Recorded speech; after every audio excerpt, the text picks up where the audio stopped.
આ તરફ અજય ઇન્ફ્રા કોન્ટ્રાક્ટરની વધુ એક કાળી કરતૂત સામે આવી છે। અમદાવાદના હાટકેશ્વરનો બ્રિજ જેણે બનાવ્યો હતો તે અજય ઇન્ફ્રા કંપની સામે બનાસકાંઠામાં પણ એક ફરિયાદ નોંધાઈ છે। બનાસકાંઠાના શિહોરીમાં ન્યૂઝ 18ના અહેવાલની ધારદાર અસર। શિહોરી નજીક બનાસ નદીના પટમાં રેલવે ઓવરબ્રિજ નબળી ગુણવત્તાનો હોવાનો ન્યૂઝ 18એ 1.5 વર્ષ અગાઉ અહેવાલ પ્રસારિત કર્યો હતો। અહેવાલ બાદ બ્રિજ બનાવનાર મહેસાણાની MS Ajay engineer infra limited સામે શિહોરી પોલીસ મથકે પોલીસ ફરિયાદ નોંધાઈ। મહત્વનું છે કે બ્રિજમાં સળિયા પણ દેખાવા લાગ્યા અને અહેવાલ બાદ બોમ્બેથી રેલવે વિજિલન્સની ટીમ બ્રિજની તપાસ કરતા નબળી ગુણવત્તાનો માલુમ પડતા કંપની સામે ફરિયાદ નોંધાઈ। તો હવે એક નજર એ પણ કરી લઈએ કે આ બ્રિજ ક્યારે બન્યો હતો, કેટલા રૂપિયાનું પાણી થયું હતું। અંદાજે રૂપિયા 100 કરોડનો ખર્ચ થયો। બ્રિજનો વર્ષ 2011માં કોન્ટ્રાક્ટ અપાયો। 2013માં બ્રિજની કામગીરી પૂર્ણ થઈ। વિજિલન્સ તપાસમાં નબળી ગુણવત્તા સાબિત થઈ। અને હવે એક નજર વિજિલન્સ તપાસમાં શું ઘટસ્ફોટ થયો છે તેના પર પણ કરીએ તો M35 ગ્રેડના કોન્ક્રીટની ગુણવત્તા મુજબ માપદંડ નથી। રેલવે કોડની સ્થાપિત પ્રક્રિયાનો અભાવ છે।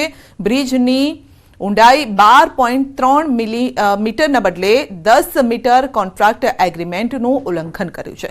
રેલવેની ગાઈડલાઈનનું પાલન કરાયું નથી। રેલવે સાથે વિશ્વાસનો ભંગ અને છેતરપિંડી કરાઈ છે। બ્રિજના પાઇલમાં હલકી ગુણવત્તા હોવાથી ખામી, ટ્રેનના મુસાફરો માટે મોટું નુકસાન થવાની ભીતિ છે। તો હવે સૌથી મોટી વાત એ છે કે વારંવાર વિવાદોમાં રહેલો અમદાવાદનો હાટકેશ્વર બ્રિજ જેને તોડી પાડવામાં આવ્યો। 42 કરોડમાં બનેલો હાટકેશ્વર બ્રિજ તોડીને નવો બનાવવાનો ખર્ચ 118 કરોડ। તો આ કરોડો રૂપિયાનું પાણી કરનાર કંપનીએ જ બનાસકાંઠાનો આ બ્રિજ બનાવ્યો હતો। એ જ કંપનીએ 2 ભ્રષ્ટાચારના બ્રિજ બનાવ્યા।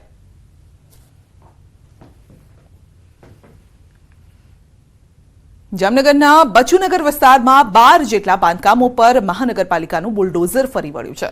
રંગમતી નાગમતી નદીના પટમાં 98,845 ચોરસ ફૂટ જગ્યા ખુલ્લી કરવા માટે ડિમોલિશન કરાયું છે। આવનારા સમયમાં રિવરફ્રન્ટ પ્રોજેક્ટને લઈને આ કામગીરી કરવામાં આવી રહી હોવાનું સામે આવ્યું છે। વહેલી સવારથી જામનગર શહેર ડીવાયએસપી જયવીરસિંહ ઝાલા ઉપરાંત સિટી એ ડિવિઝન અને LCB SOG સહિતના પોલીસ સ્ટાફ સાથે મહાનગરપાલિકાની એસ્ટેટ વિભાગની ડિમોલિશન કામગીરી પણ હાથ ધરી છે અને જેમાં 17 કરોડથી વધુની કિંમતના દેશી 1000 ફૂટથી વધુ બાંધકામ તોડી પાડવા માટેની કાર્યવાહી હાથ ધરી છે।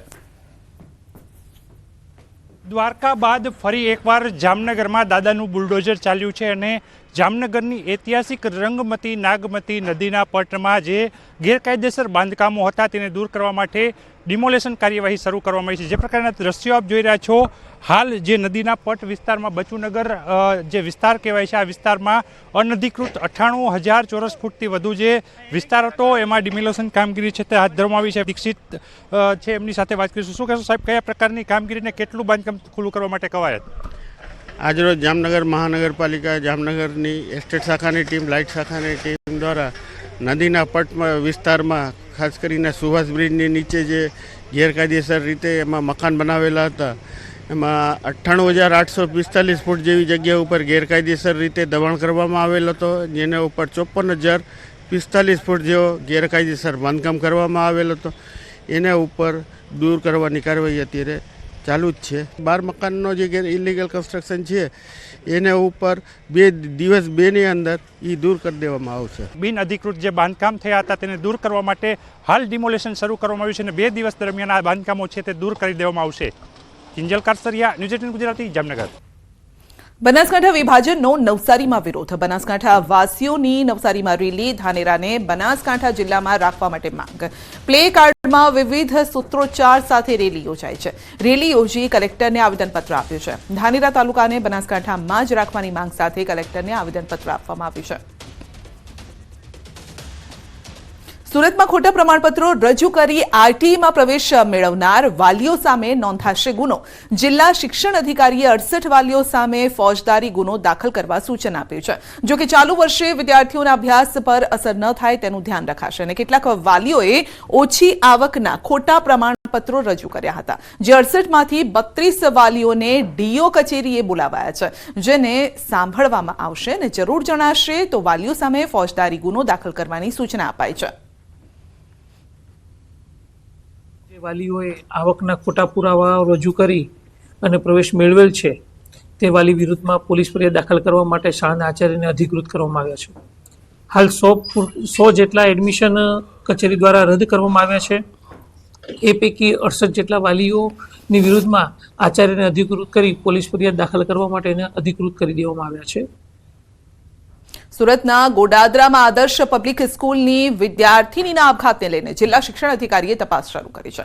ધોરણ 8ની વિદ્યાર્થીનીના આપઘાત કેસની તપાસ માટે 5 સભ્યોની કમિટી બનાવાઈ છે અને આ ટીમ આજે રિપોર્ટ સબમિટ કરે તેવી શક્યતા છે.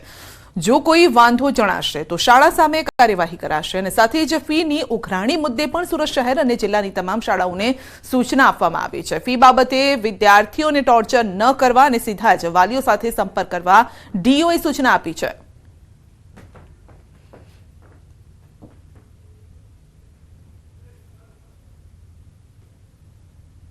જિલ્લા શિક્ષણ અધિકારી કચેરીના વર્ગ 2 અને વર્ગ 3ના અધિકારીઓની તપાસ ટીમ બનાવવામાં આવી છે.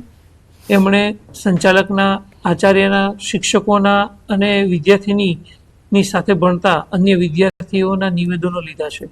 એ નિવેદનો અને આ ઉપરાંત સીસીટીવી ફૂટેજના આધાર પર પોતાનો રિપોર્ટ જમા કરાવશે અને રિપોર્ટના આધાર પર સાચી હકીકત શું છે એ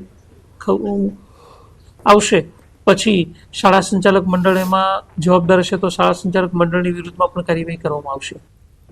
મોરબીની પંચવટી સોસાયટીમાં પાણીની પારાયણ છે. મનપાને રજૂઆત કરી થાકેલા સ્થાનિકોએ અન્નજળનો ત્યાગ કરી પાણીના ખાલી ટાંકામાં પથારી કરી અનોખી રીતે વિરોધ નોંધાવ્યો છે. સ્થાનિકોએ કહ્યું છે કે છેલ્લા 10 દિવસથી પાણી નથી અપાયું અને પાણીની આ સમસ્યા સોસાયટીમાં વર્ષોથી છે.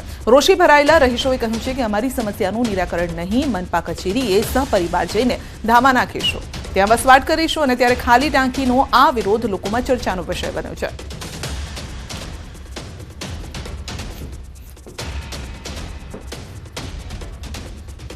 છે છેલ્લા 10 વર્ષથી આ પાણી આવતું નથી. આવે તો રાત્રે ક્યારેક થોડું ઘણું આવે તો એવી રીતે અમે ચલાવી છીએ અને અત્યારે છેલ્લા 10 દિવસથી એક ટીપું પાણી આવ્યું નથી, જેથી કરીને જ હું ટાંકામાં બેઠો છું કે કમિશનર સાહેબની આંખ ઉઘડે કે ટાંકા ખાલી છે. કમિશનર સાહેબને રજૂઆત રૂબરૂપ કરવા ગયો તો એની પાસે મેં માંગણી કરી કે સાહેબ મને તમે પાણીનો ટેન્કર નાખી જાઓ, તો સોની સાહેબ દ્વારા મને ફોનમાં એવું કહેવામાં આવ્યું કે ભાઈ અમે આ સુવિધા આપતા નથી. ટેક્સ વગરનું એક પણ ઘર નથી, છતાં અમારી સોસાયટીમાં પાણી આ 10 વર્ષથી આ જ પ્રોબ્લેમ છે. અમે ઘણી વખત રજૂઆત કરી છે કે તમે ક્યારે અમને પાણી આપશો. કમિશનર સાહેબને, ધારાસભ્યને, જે કોઈ આવ્યા હોય પેલા એને બધાને કીધું છે અમારો પાણીનો પ્રશ્ન સોલ્વ હવે થવો જ જોઈએ. પાણીનો પ્રશ્ન સોલ્વ કરો સાહેબ, આવું તો નહીં ચાલે. એમ નાના બાળકોને કેમ ચાલે? અમે તો ગમે તે રીતે સંભાળી લે, નાના બાળકો નો સંભાળે. અને આ પ્રશ્ન લલિત કામડિયાના ઘરે 10 વર્ષ પહેલા હું ગઈ હતી, અમે આખો આ સોસાયટી ગયા હતા તો કે પાણી આવે જ છે, અમને આમ જ જમાડવાના હોય. કાંઈક તો વિચાર કરો, તમારા ઘરમાં ન હોય તમારા ઘરના શું કરે? પાણી એવી વસ્તુ માટે પણ કોઈ ગંભીરતા લીધા વગર કોઈ પ્રશ્ન સોલ્વ કરતા નથી. ચેતનભાઈ ના છૂટકે કંટાળીને અંજળનો ત્યાગ કરેલો છે. આપ જોઈ શકો છો અહીંયા કેટલા બધા ફેમિલી, કેટલા બધા બહેનો ભેગા થયા છે. એ પણ કંટાળીને એવું કહે છે કે અમે નગરપાલિકાએ જઈને ધામા નાખીશું, ત્યાં જ રહેશું. અને વાત કરીશું ડ્રોના નામે સ્કીમ સંચાલકો છું મંતર.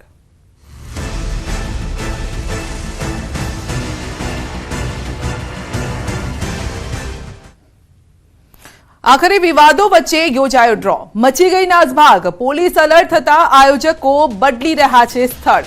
લકી ડ્રોના નામે સ્કીમ થઈ રહી છે. પોલીસની ચાંપતી નજર છે તેના પર અને બનાસકાંઠાના થરાદના રાહ ગામે યોજાવાનો હતો ડ્રો. બનાસકાંઠા પોલીસ એલર્ટ રહેતા આયોજકોએ લોકેશન બદલ્યું છે. સ્થળ બદલી રાજસ્થાનના વિરોલ ગામમાં યોજાયો ડ્રો. મોટી ભીડ વચ્ચે ડ્રો શરૂ થતા પોલીસની એન્ટ્રી થઈ ગઈ. ચાલુ ડ્રોમાં રાજસ્થાન પોલીસ પહોંચતા નાસભાગ મચી ગઈ. ચાલુ ડ્રોમાં સંચાલકો ડ્રોની કૂપનો લઈને ભાગી છૂટ્યા. ગેરકાયદેસર ડ્રો, પોલીસની એન્ટ્રી અને સંચાલકો છુમંતર. ચાલુ ડ્રોમાં સંચાલકો ભાગ્યા, રોકાણકારો હવે સલવાઈ ગયા છે. તો બનાસધરા મિત્ર મંડળના નામે યોજાવાનો હતો ડ્રો અને કૂપન ખરીદનારાઓ વચ્ચે પોલીસને કરવી પડી છે જાહેરાત. આયોજકો ભાગી ગયા છે, ફરિયાદ નોંધાવો તેવું પોલીસનું કહેવું છે. જો કે ટિકિટ ખરીદનારાઓનો સવાલ હતો કે ડ્રો યોજાશે કે નહીં, પરંતુ પોલીસે સ્પષ્ટતા કરી કે આયોજકો જ નથી, તે ભાગી ગયા છે અને જ્યાં ટિકિટ ખરીદાય તે વિસ્તારમાં ફરિયાદ નોંધવા પોલીસે અપીલ કરી છે.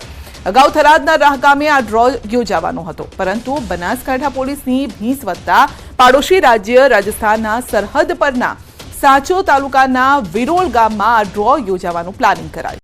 આ ડ્રોમાં 5121 ઇનામો આપવાની જાહેરાત કરી લોકોને 399 રૂપિયામાં કૂપન એટલે કે ટિકિટનું વેચાણ થયું હતું. જોકે હાલ બનાસકાંઠા પોલીસ આવા ડ્રોના નામે ચાલતી સ્કીમોના ફ્રોડ સામે એલર્ટ થઈ છે અને તેથી હવે આયોજકો ભૂગર્ભમાં રહીને આ રીતે ડ્રો યોજી રહ્યા છે. आवाज मत करो. आपके साथ जिसने फ्रॉड किया है आप उनके नामजद एफआईआर कर देना. पुलिस अपने आप उनको ढूंढ के ले आएगी. आप ऐसे आवाज मत करो. जो भी है आयोजक है उनके नाम आप लिख के पुलिस थाने में रिपोर्ट दे दो. एफआईआर आप यहाँ पुलिस थाने साचौर दे दो. आप जहाँ चाहो जहाँ आपके साथ फ्रॉड हुआ है वहाँ दे दो. होगा कि नहीं होगा अभी वो सर जी. अरे आपका जितना भी फ्रॉड हुआ है आप नामजद एफआईआर उनके नाम से दे दो. पुलिस अपने आप उनको जिसने आपके साथ फ्रॉड किया पुलिस अपने आप उनको गिरफ्तार करके ले आएगी. सर ड्रॉ होगा कि नहीं होगा अभी? बिल्कुल ड्रॉ तो आयोजक यहाँ नहीं है. ड्रॉ कौन करेगा? ड्रॉ रोकने के लिए तो आपने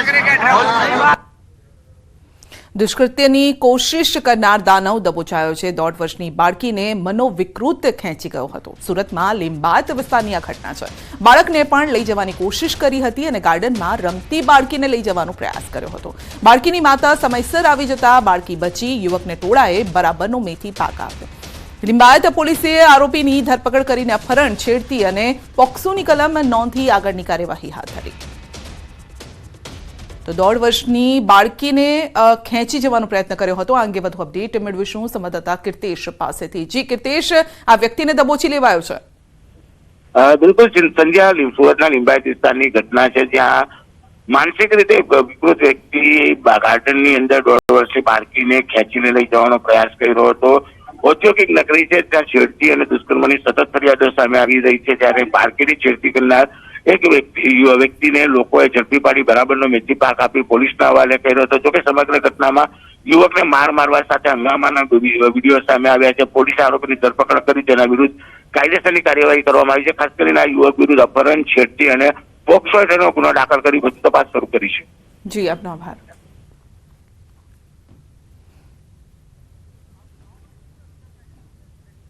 सीधा जी अपने ले जईशु हवामान ની प्रेस कॉन्फ्रेंस में. जो स्काई क्लियर रहेगा और लघुत्तम तापमान 14 डिग्री सेंटीग्रेड के आसपास रहेगा. और सर सबसे ठंडा कौन सा है? हाँ, नलिया में है वो है 9 डिग्री सेंटीग्रेड. 24 घंटे के बाद फिर टेम्परेचर जो लघुत्तम तापमान है नो लार्ज चेंज कैटेगरी में जाएगा. कोई सिस्टम तो अभी नहीं है. हमारे रीजन में कोई सिस्टम नहीं है. जो पवन का दिशा है उत्तर से उत्तर पूर्व है. राजस्थान के ऊपर एक साइक्लोनिक सर्कुलेशन है, लेकिन हमारे इसलिए विंड का डायरेक्शन ऐसा हो रहा है, उत्तर से उत्तर पूर्व हो रहा है. सर अभी 2 सीजन फील हो रही है, सुबह में ठंडी और दोपहर में गर्मी, क्या कारण है? ये कारण जो है अभी जो आपका सिस्टम WD पास कर रहा है, जब पास कर जाते हैं एक वेदर होता है, फिर आने के टाइम एक वेदर होता है, टेम्परेचर फॉल राइज होता है. हम लोग भी उस हिसाब से फोरकास्ट कर रहे हैं. राइज हो रहा, अभी तो राइज होगा उत्तर पूर्व 2 से 3 डिग्री सेंटीग्रेड फॉल होगा. उसके आगे एनएलसी रहेगा. अहमदाबाद में कैसे रहेगा? अहमदाबाद का भी मतलब फॉलिंग टेंडेंसी रहेगा.